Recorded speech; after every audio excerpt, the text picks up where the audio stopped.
man in the Philippines.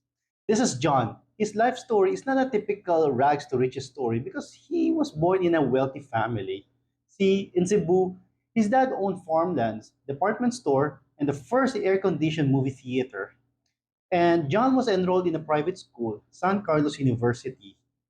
He is the firstborn son, which meant, at least in Chinese culture, that he is destined to inherit the family business.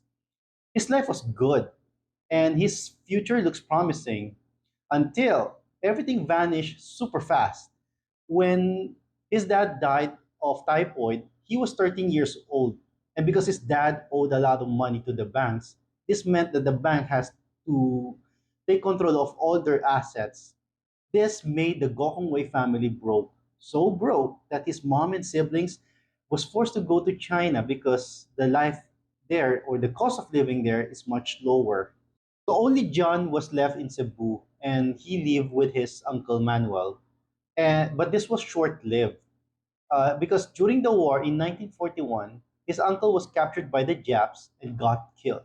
So now little John has to look after for himself, and this is the time that he needs to wake up 5 a.m. every morning and travel 30 kilometers using a bike just to sell peanuts, candles, and soap.